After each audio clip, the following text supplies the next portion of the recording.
સુરતમાં એક મોટા સાયબર ફ્રોડનો પર્દાફાશ થયો છે, જેમાં ચાઇનીઝ કૌભાંડીઓએ ભારતીય નાગરિકો સાથે છેતરપિંડી આચરી છે. સુરત રેન્જ આઈજી સાયબર પોલીસે મોટું નેટવર્ક ઝડપી પાડ્યું છે. ચાઇનીઝ ગેંગ સાથે મળી લોકો સાથે છેતરપિંડી કરનાર મુખ્ય 3 આરોપીઓને પોલીસે ઝડપી પડ્યા છે. અગાઉ પણ આ મામલે 5 આરોપીઓ ઝડપાયા હતા. આરોપીઓ ઓનલાઈન સોશિયલ મીડિયા પ્લેટફોર્મ પર ફેક ડીએલએફ કંપની બનાવી અલગ-અલગ બિલ્ડિંગ પ્રોજેક્ટ્સ ખરીદી પૂર્ણ કરવાના ટાસ્ક આપતા હતા. અલગ-અલગ ટાસ્ક પૂર્ણ કરવા માટે લોકોને રોજના 1500 થી 3000 રૂપિયા કમાવવાની લાલચ આપતા હતા. આરોપીઓએ લોકોને વિશ્વાસમાં લઈ રૂપિયા 14.80 લાખથી વધુની છેતરપિંડી આચરી હતી. આરોપીઓ છેતરપિંડીના રૂપિયા ચાઇનીઝ ગેંગ સાથે મળીને પડાવતા હતા.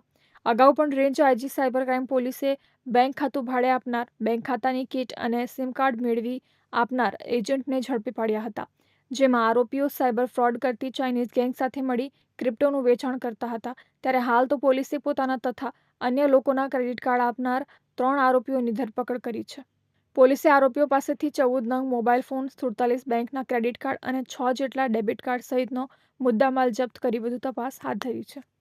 આ જે આખી ગેંગ છે એમના દ્વારા એનસીસીઆરપી પોર્ટલ ઉપરથી તપાસ કરવામાં આવી તો અલગ અલગ રાજ્ય આંધ્રપ્રદેશ, હરિયાણા, મધ્યપ્રદેશ, રાજસ્થાન, તામિલનાડુ, ઉત્તર પ્રદેશ, ગોવા, કેરળ, કર્ણાટક, મહારાષ્ટ્ર, છત્તીસગઢ અને તેલંગાણા એમ 12 રાજ્યોમાં 29 જેટલા ગુનાઓ દાખલ થયા હોવાની પ્રાથમિક માહિતી મળેલી છે. હજુ પણ આ ગેંગ વધુ સક્રિય થઈને વધુ ગુનાઓ દાખલ થાય એવી પણ શક્યતાઓ છે. જેથી આ ગુનાની તપાસમાં અત્યાર સુધીમાં કુલ 8 આરોપીઓની ધરપકડ કરવામાં આવી છે. સાયબર ક્રાઇમની વાત કરીએ તો સુરત રેન્જમાં સાયબર ક્રાઇમમાં કુલ 160થી વધુ ગુનાઓ દાખલ થયા છે અને એમાં અત્યાર સુધીમાં લગભગ 150 જેટલા આરોપીઓની ધરપકડ પણ કરવામાં આવી છે.